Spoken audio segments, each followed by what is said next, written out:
Kürt sorununa çözüm bulma yönünde 10 yılı aşan bir girişim var. 2009'da AK Parti hükümetinin bir demokratik açılım projesi, hatırlarsınız. O şekilde başladı. Somut bir görünürlük kazandı o 10 yıllık çalışma. Siyasi dilde buna kardeşlik projesi dendi. Barış projesi dendi. Ve zamana yayılarak, bir sürece yayılarak çözüm süreci olarak tarihe geçti. Şimdi bu hiç kimsenin küçümseyemeyeceği, sayamayacağı önemli bir adımdır. Neden?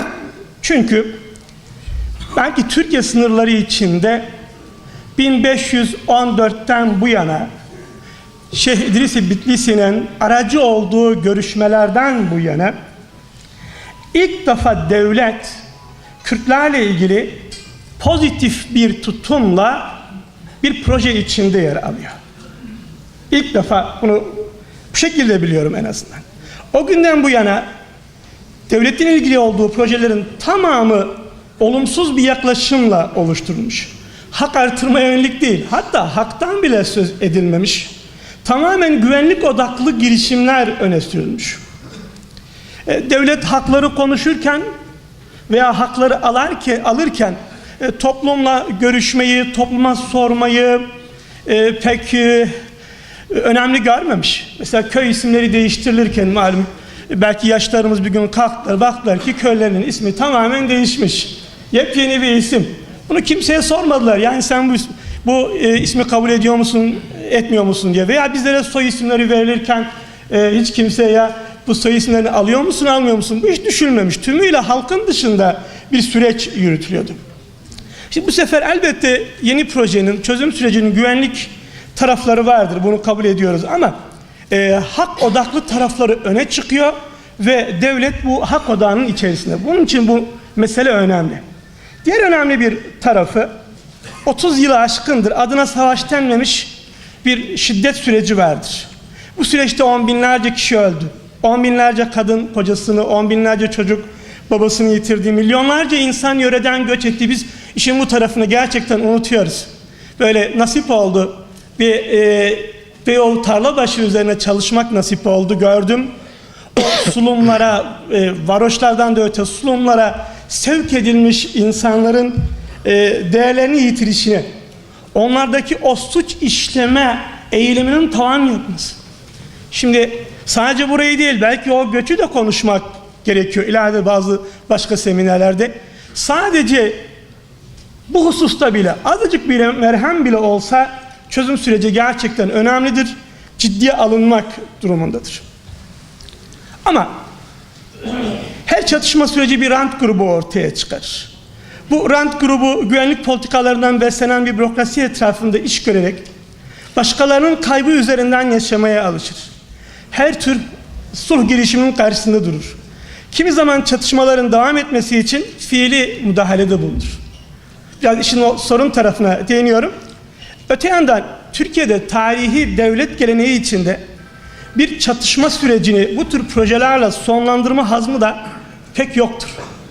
Ta Selçuklulardan Osmanlılara tarih boyunca bir çatışma sürecini devlet sona erdirmek istediğinde mutlak bir şekilde gündeme gelen bir şey vardır, ihtilal. Bizim o Yeniçeri isyanı dediğimiz isyanların tamamına yakın altında bunlar vardır. Bir de böyle bir kesim var, bu istemeyen kesim vardır. Şimdi barış müzakereleri yürütmek bir yana, ateşkes teklif etmek bile bu devlet geleneğinde affedilmez bir suç gibidir. Çözüm sürecini teklif edenlerin bu riski göze almaları ve çok yönlü engellerle karşılaşmalarına rağmen tutumlarını sürdürmeleri takdire şayandır ama demek zorundayım maalesef yine. Bu takdire şayan girişim istendiği gibi yürümüyor. Bence bu istendiği gibi yürünmemesinde bu muhataplık meselesinin önemli bir payı vardır. Şimdi süreç boyunca muhatap alınanlar vardır ve muhatap alınmayanlar vardır. Muhatap alınması gerektiği halde muhatap alınmayanlar vardır. Biliyoruz ki bir tarafta hükümet var devlet adına, kesinlikle devlet adına böyle kabul etmek zorundayız. Öbür tarafta da PKK vardır. Onun dışında zamanında ilgili bakan Beşir Atalay Bey'in malum girişimleri olmuştu.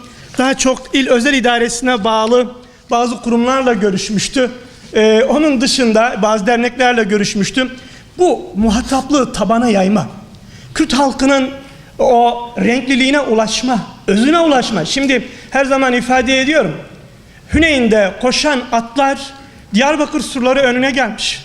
Diyarbakır Ulu Cami başlı başına mukaddes bir mekan. Biz ilk Müslüman toplumlardan biriyiz. Şimdi bu Müslüman toplumun köklerine inme, tabanına inme noktasında maalesef istendiği yönde bir girişim olmadı. Ben elbette hem mensubu olduğu dünya görüşü açısından hem pratiği açısından Cumhurbaşkanı Tayyip Erdoğan'ın da bir önceki Cumhurbaşkanı Abdullah Gül'ün de mevcut Başbakan Davutoğlu'nun da bu konuda samimi olduğuna inanıyorum.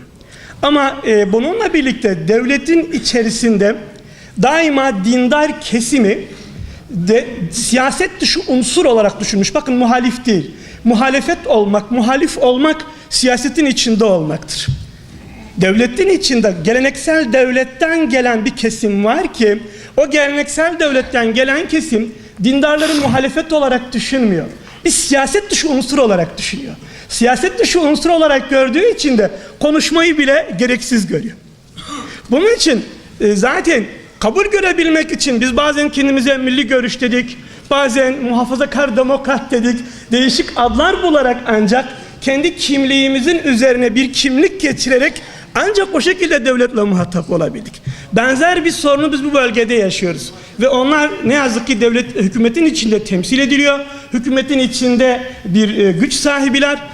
Bunların varlığını da göz önünde bulundurduğumuzda ne yazık ki ortaya istenilir, o problemi çözecek yönde bir muhataplık oluşmadı gibi.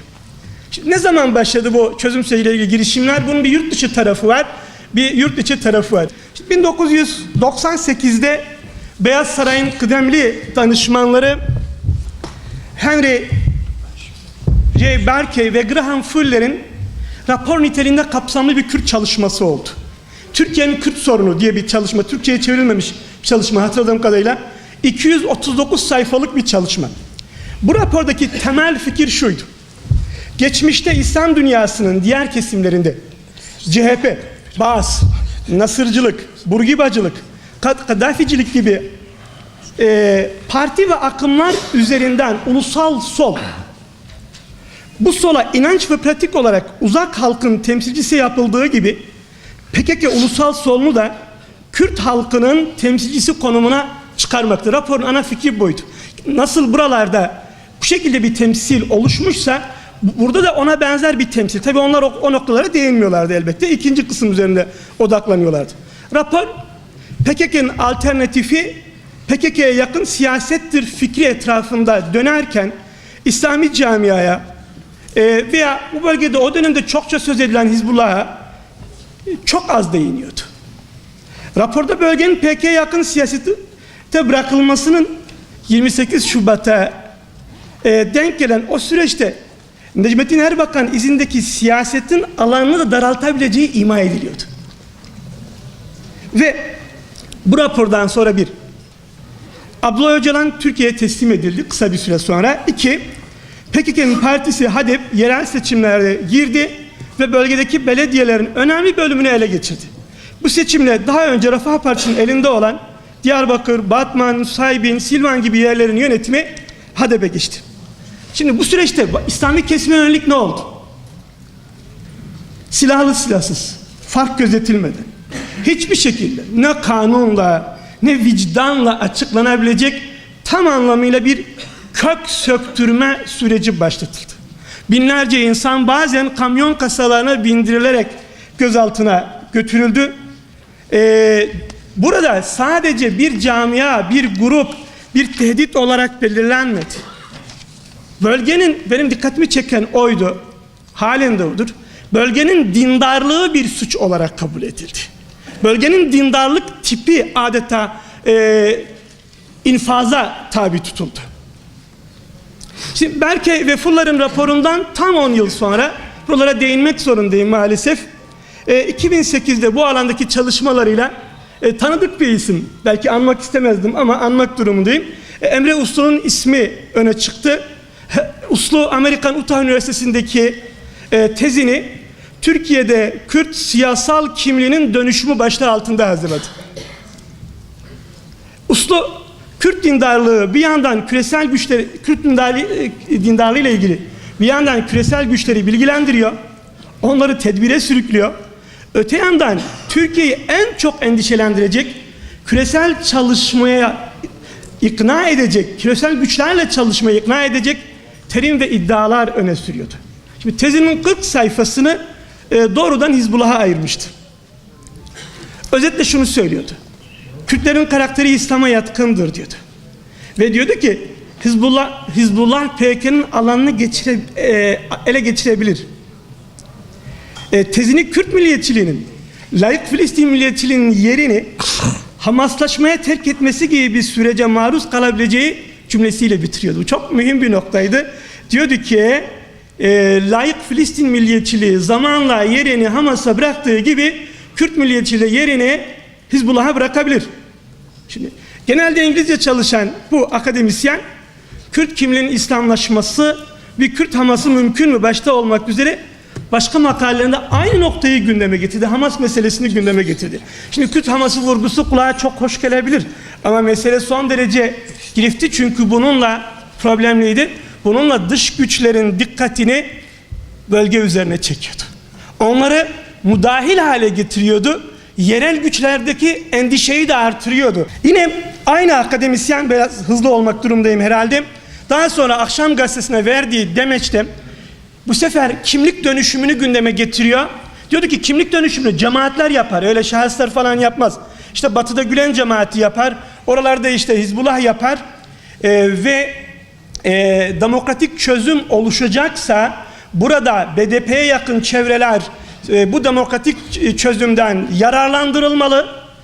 Ama İslami kesime gelince henüz Kürt dindarlığı tolere edilebilecek bir noktaya gelmiş değil. Buna tedbir getirilmeli ve bunun demokratik süreçten istifade etmesine müsaade edilmemeli. İlginçtir. Arkadaşımız, dedim, bu akademisyen diyordu ki, yani bunu demokratik şeyle açıklayacak, Avrupa'nın Hitler'in kitaplarına karşı yaptığı uygulamanın bölgede İslami kesime karşı yapılmasının uygun olabileceğini ifade ediyordu. Böyle gerçekten bir hayalden bahsetmiyorum. Akşam Gazetesi'ne verilen demeçten yaptığım alıntılardır. Bunlar Avrupa'nın Hitler'e yönelik yasaklamalarının, kitap yasaklamalarının bu bölgede uygulanabileceğini söylüyordu. O dönemde gazeteler, dergiler nasıl suç unsuru oldu herhalde burada gizlidir.